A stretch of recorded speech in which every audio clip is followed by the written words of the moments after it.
The glass doors parted, and I walked into Harbor Thread's executive boardroom just as Mason Burke rose beside the screen, already wearing the smile he had practiced for promotion today. Talia Boone sat one chair down with her tablet open and her shoulders squared toward him, and Victor Harlan stopped writing before Stephen Crow fully looked up at the table. Leah Sutton remained half a step behind me with the acquisition binder against her ribs. And that binder alone told the room this morning legally belonged to me by law. I did not hurry, because the Stillwater signal seal on the folder, the board agenda on the monitor, and Mason's face had already delivered the reveal before I spoke. When I said, "My name is Aaron Caldwell, founder and CEO of Stillwater Signal," Mason's mouth opened a fraction and never fully closed again after that. I watched recognition hit him in layers. First my surname on the slide, then Leah's silence, then the awful fact that everyone else understood already before I sat down. No one mentioned marriage, and that was the cleanest cut of all, because in one breath he ceased being my husband and became my employee for this meeting. He had entered the building expecting a title, a bonus, and a future arranged around his voice. But the room kept listening only to mine that morning for once. I felt no rush of triumph when Mason went still. I felt the quiet that comes after a locked door finally opens and the air changes for good. That morning, the apartment over Elliott Bay looked exactly the way Mason liked his life to look. All glass, pale stone, sharp corners, and not one visible sign of effort anywhere. He stood at the entry mirror, fastening his cufflinks, and called for the tie bar without turning, already certain I would know where he had dropped it last night.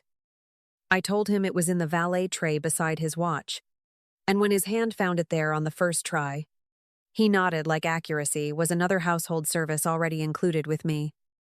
He asked what my plans were today in the same tone people use with hotel staff.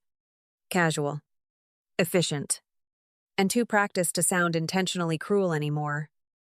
I told him I had meetings, and he smirked as he buttoned his jacket, saying he had the meeting, the kind that decides who matters after an acquisition closes.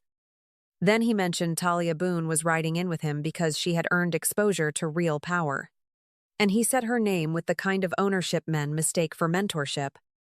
I watched him straighten his tie again after saying hers, and that tiny second adjustment told me more than any confession would have at that hour. His phone lit on the marble console with a preview from Talia that read downstairs, "Ready when you are," and he flipped it face down without missing a breath.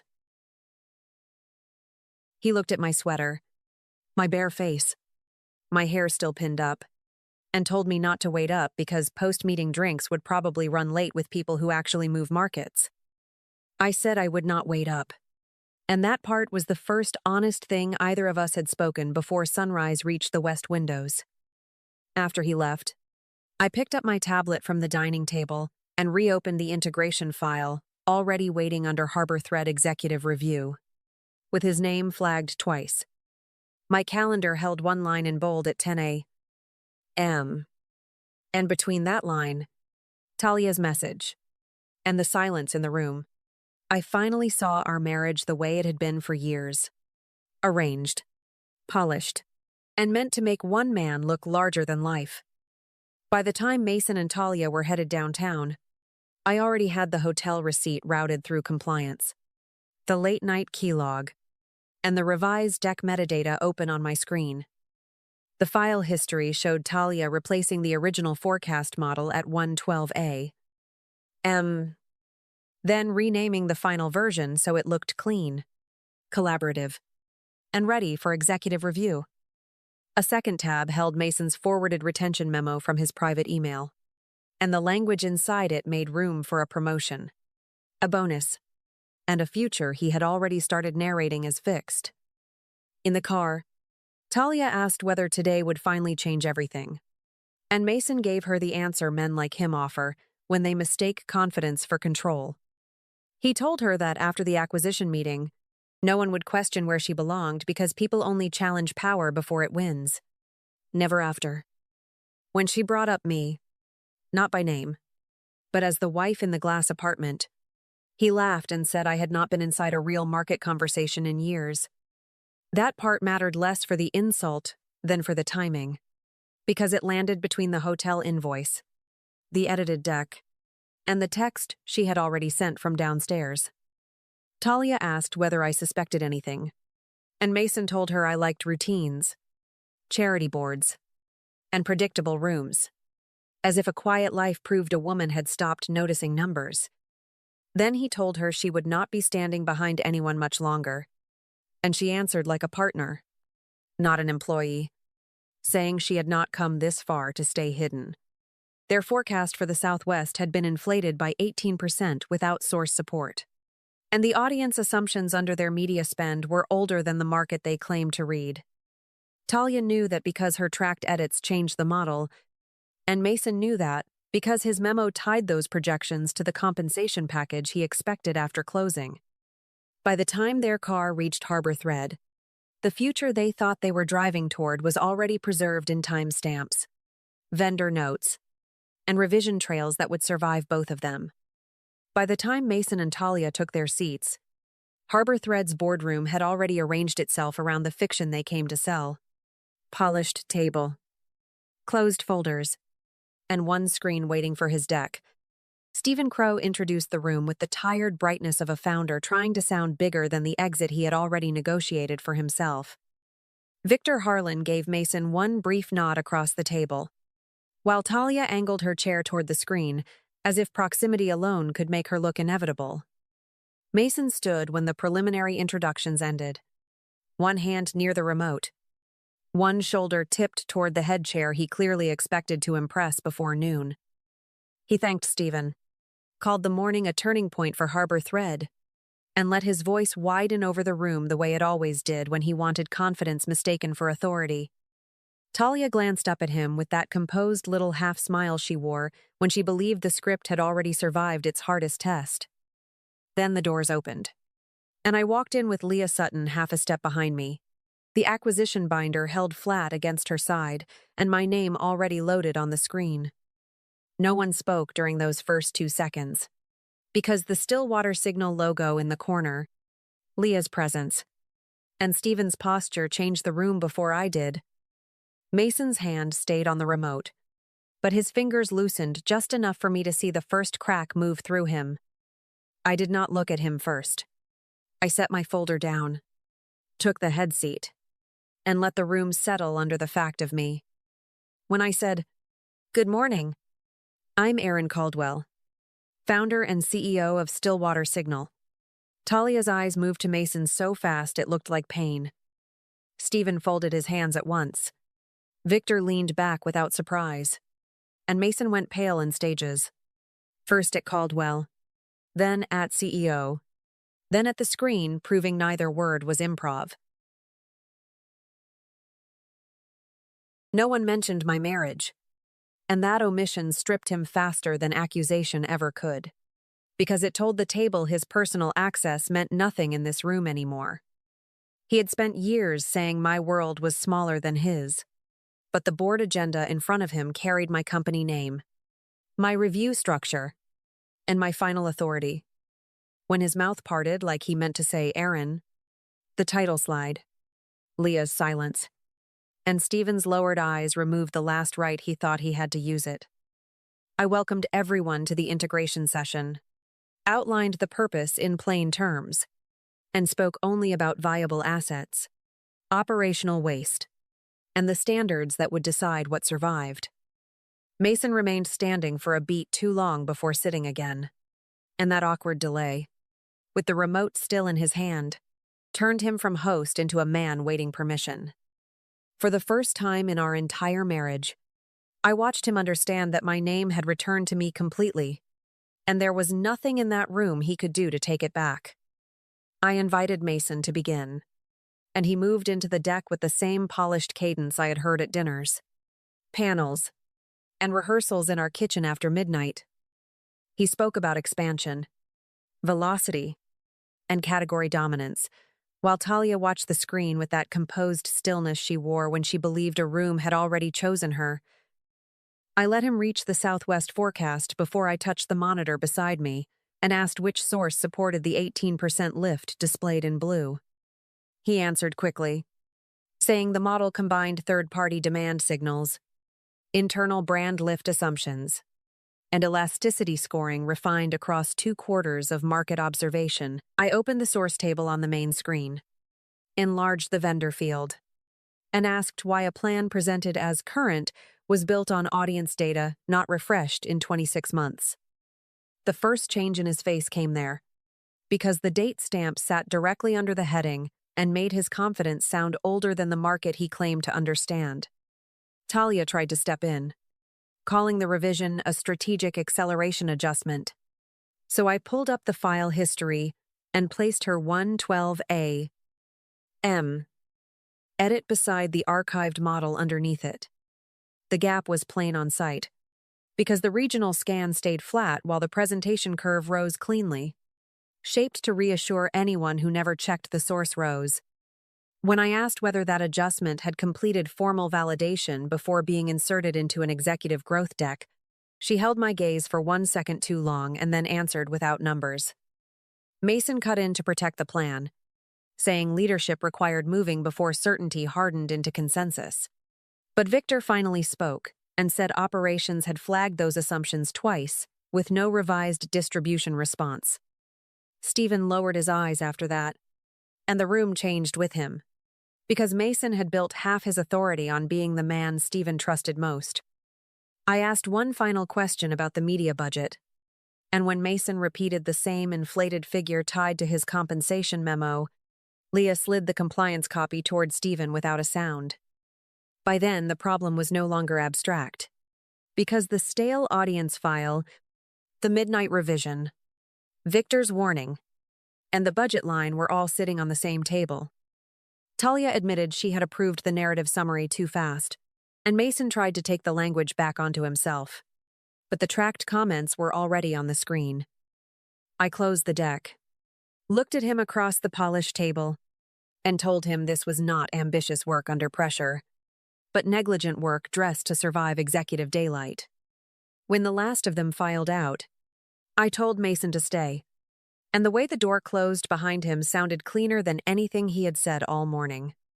He followed me into the adjoining office without speaking, still carrying the stiffness of a man hoping humiliation might shrink once the audience disappeared. It did not shrink, because the deck I had closed in the boardroom was now lying on my desk beside a sealed legal envelope with his name already printed across the front.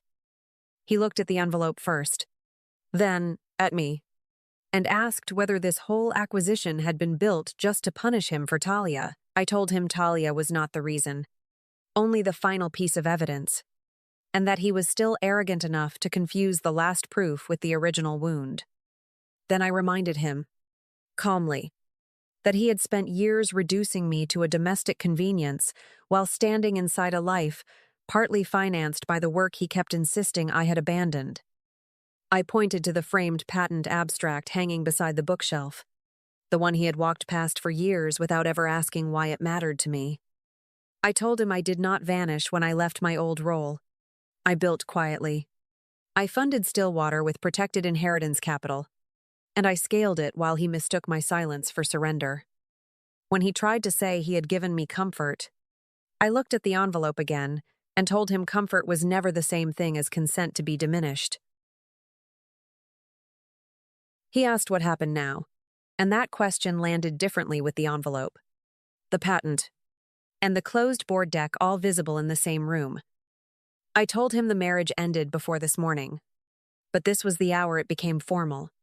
Because Leah had finalized the filing, the prenup remained enforceable, and the penthouse sat inside my trust, not his reach. I also told him his access to shared devices had already been revoked. His bonus would not survive the performance review, and his role at Harbor Thread had been converted into a temporary transition position, reporting directly to Victor Harlan. That was the first moment he looked afraid instead of offended, because Victor's name reduced the fantasy faster than any insult could have done.